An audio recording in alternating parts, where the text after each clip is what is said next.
Hey there. I just got back from doing some photographing at the Tung Seti Fort in Kempang Phet, Thailand. And I thought since I was home before I started editing pictures and all that kind of hard work, I would take a few minutes to talk about one of the favorite devices I brought on this trip. I've been a long-time user of Canon's Selphy line of portable dye sub printers. I quite like them. They're very useful.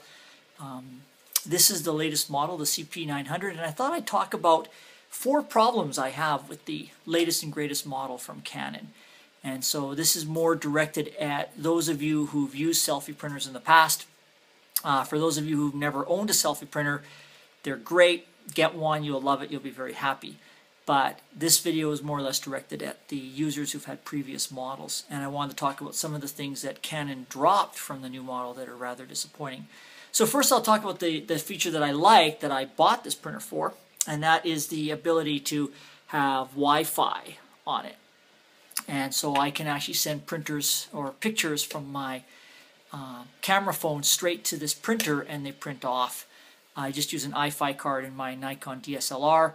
The iFi card sends it to the iPhone, and the iPhone then is used to send it to the printer. So print quality is great. What I can tell you is definitely if you shoot with a DSLR, the results come out much nicer. You know, very clear, great quality images than if you just print stuff straight off your phone, which can look, you know, kind of messy and not so nice, right? So definitely, I mean, the better the camera, you're still going to get better results. So don't toss your DSLR if you're going to use one of these things. That being said, here's the things that they took out. So I actually own 3 Selphy printers, and I was really hoping when I purchased the new version that I could toss the other 2, but I can't, and here's why.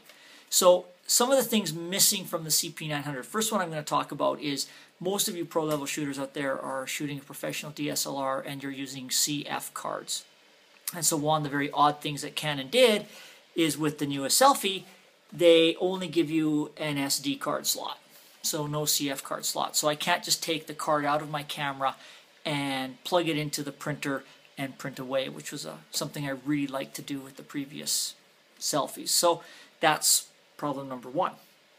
Problem number 2, the back of the CP900 doesn't have the battery slot. So the Canon battery, the lithium battery that I usually use on my CP750 and CP800 isn't transferable. So I have to buy a special adapter that charges the battery externally and plugs in. And I think they did this so that they could have a dust cover that plugs into these 2 slots and protects dust from getting in here, because dust is a real enemy of dye sub prints. But you can't buy the dust cover anywhere. I tried actually talking to the Canon dealer in Canada and in Thailand, and nobody knows where I can get a dust cover from. So that's pretty disappointing for an international company like Canon.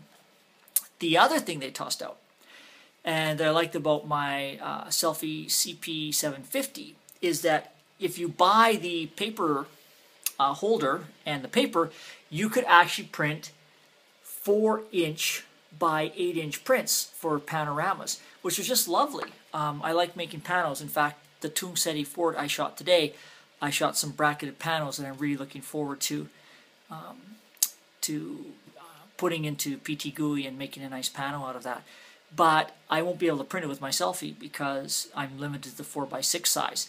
So a couple of oddities. So what Canon's dropped is they've dropped the universality of putting a battery into the back for using the printer off-site where there's no electricity, which in Thailand is often the case for me.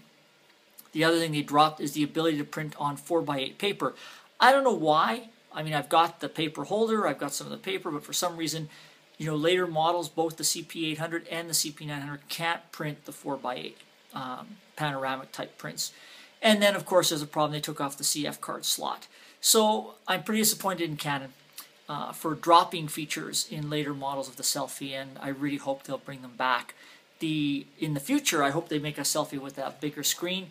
I know this is nice. It's a little bit larger, but still not big enough, and I'd like to be able to do some editing on the Selphy.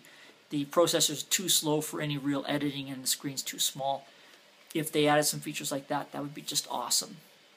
The other and the 4th thing I want to talk to Canon about their Selphy CP900, and in fact all their Selfies, is the cost of the paper.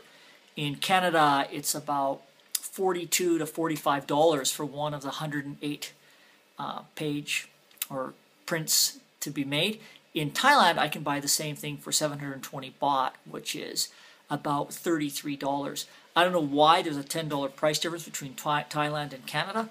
I would normally think it would be cheaper in Canada, but it's not. So if you're thinking of getting the Selphy CP900 and you don't have any of the earlier Selphy models, it's great. It's a fantastic printer, great quality. If you have some of the earlier Selphy models, beware some features you'll give up stepping up to the CP900. No CF card slot. The battery that you may have won't plug into the back anymore. You'll have to buy a special external adapter. Good luck getting a dust cover. If anybody knows where to get one from, I'd love to get one, but I can't find it anywhere. Even in Thailand, the Canon distributor doesn't seem to have them. And finally, be prepared for a real variety of the paper costs. All right, Selphy CP900. If you have one, enjoy it. If you're going to get one and you've got some of the earlier models, don't sell them first because you may want to keep some of those features. Bye.